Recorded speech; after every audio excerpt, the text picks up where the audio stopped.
ثابت، يعني مرة أسوي 100، مرة 50، مرة يعني كل بعد الصلاة أعملها.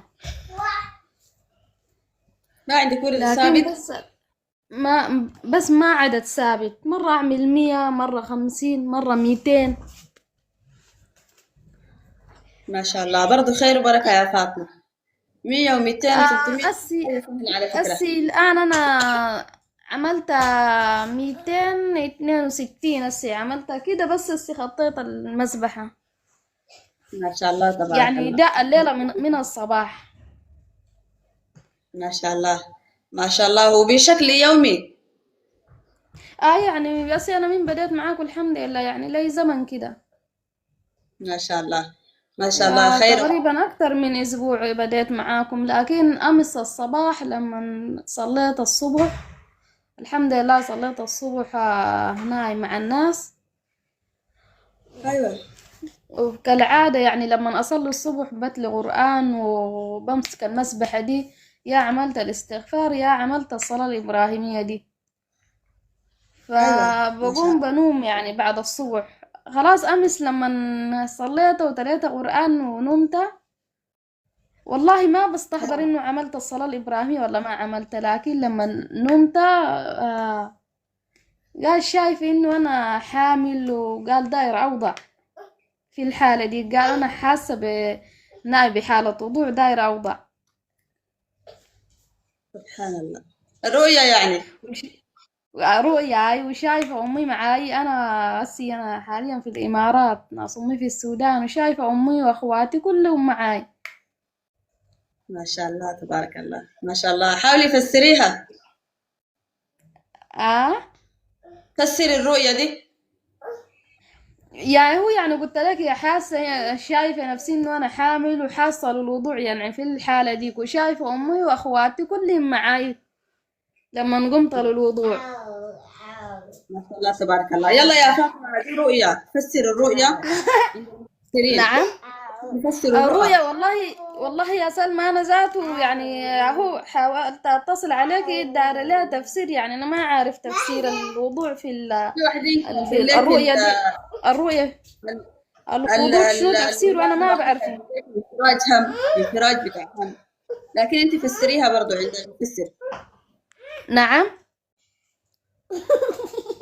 كاتبين لك واحدين في التعليقات انه الولادة في المنام انه انفراج هموم. بحول الله جل في علاه ربنا يفرج همك. والله إن شاء الله يا سلمى، يعني أنا في الإمارات، لكن ظرفي شوية صعب يعني، دايراكم تدعوا لي الناس اللي في هنا، وانتي ودايراكم تدعوا لي، يعني إن شاء الله ربنا يفتحها علي ربنا شوية. ييسر. ربنا ييسر امرك يا فاطمة. واكثري من الصلاة على اللهم النبي عليه الصلاة والسلام مع الاستغفار. الاستغفار كمان ربنا اللهم جل جلاله يفتح به والارزاق. فاكثري إن من شاء الاستغفار مع الصلاة على النبي عليه الصلاة والسلام. إن شاء الله ربنا يقدرني استغفار. من من بداية الصلاة الإبراهيمية استغفار يعني سويته ما كتير، مرة واحدة بس بالكتير كده سويته 500، عملته 500، لكن الباقي اللي بعمله كله بسيط ما كتير. نعم، الغليل دايم خير من المنقطع. لكن حاولي استمري فيه وإن شاء الله ربنا يفرج عليك. إن شاء الله إن شاء الله، يلا ودعواتكم يا انتي فاطمة. برضو، دعواتكم معي. آمين يا فاطمة، ربنا يفرج عليك كربك يا رب. اللهم يديك آمين إن شاء الله. اللهم الله آمين. يسلمك. الله يسلمك تسلم كثير. يا فاطمة الله يديك العافية. الحمد لله. ما شاء الله تبارك الله.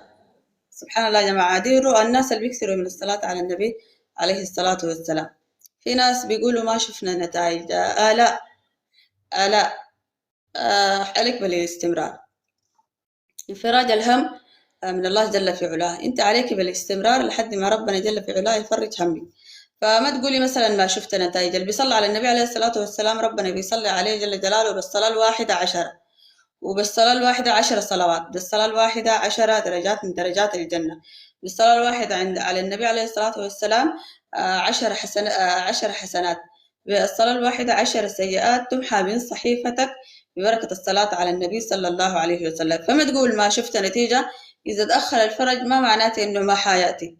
الإنسان عليه يصلي ويستمر، وبحول الله جل في علاه بيلقى الخيرات والبركات.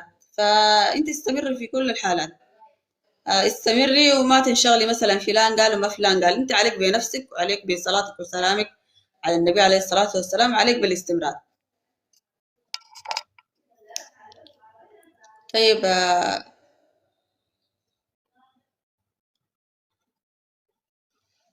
عليه الصلاة والسلام. الناس اللي داخلين معانا جدد، اللايف عن فضائل الصلاة على النبي صلى الله عليه وسلم والخيرات والبركات اللي بتعود على المصلي على النبي عليه الصلاة والسلام في حياته في الدنيا وفي حياته في الآخرة بحول الله جل في علاه.